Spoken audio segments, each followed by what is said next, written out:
بسم الله الرحمن الرحيم. ويسألونك عن المحيض قل هو أذى فاعتزلوا النساء في المحيض ولا تقربوهن حتى يطهرن فإذا تطهرن فأتوهن من حيث أمركم الله إن الله يحب التوابين ويحب المتطهرين.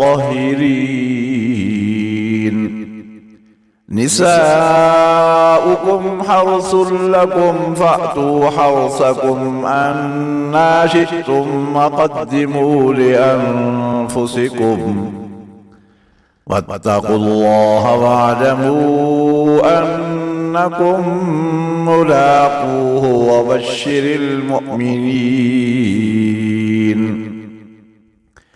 ولا تجعلوا الله عرضة لأيمانكم أن تبروا وتتقوا وتصلحوا بين الناس والله سميع عليم. لا يؤاخذكم الله باللغو في أيمانكم ولكن يؤاخذكم بما كسبت قلوبكم والله غفور حليم. للذين يؤلون من نسائهم تربص 4 أشهر فإن فاءوا فإن الله غفور رحيم. وإن عزموا الطلاق فإن الله سميع عليم. والمطلقات يتربصن بأنفسهن 3 قروء ولا يحل لهن أن يكتمن ما خلق الله في أرحامهن إن كن يؤمن بالله واليوم الآخر وبعولتهن أحق بردهن في ذلك إن أرادوا إصلاحا ولهن مثل الذي عليهن بالمعروف وللرجال عليهن درجة والله عزيز حكيم. الطلاق 2 فإمساك بمعروف أو تسريح بإحسان. ولا يحل لكم أن تأخذوا مما آتيتموهن شيئا إلا أن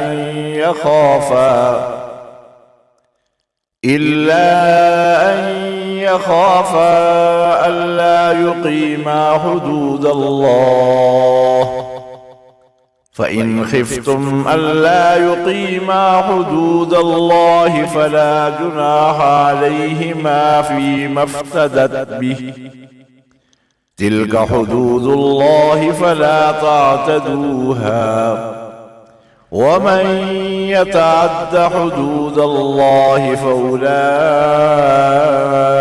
هم الظالمون. فإن طلقها فلا تحل له من بعد حتى تنكح زوجا غيره فإن طلقها فلا جناح عليهما أن يتراجعا إن ظنا أن يقيما حدود الله وتلك حدود الله يبينها لقوم يعلمون. وإذا طلقتم النساء فبلغن أجلهن فأمسكوهن بمعروف أو سرحوهن بمعروف أو سرحوهن بمعروف ولا تمسكوهن ضرارا لتعتدوا ومن يفعل ذلك فقد ظلم نفسه ولا تتخذوا آيات الله هزوا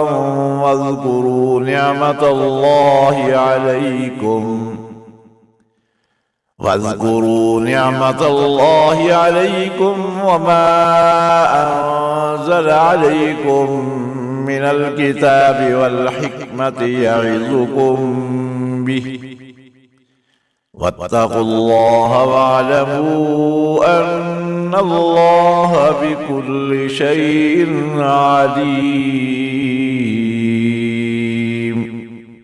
صدق الله العظيم.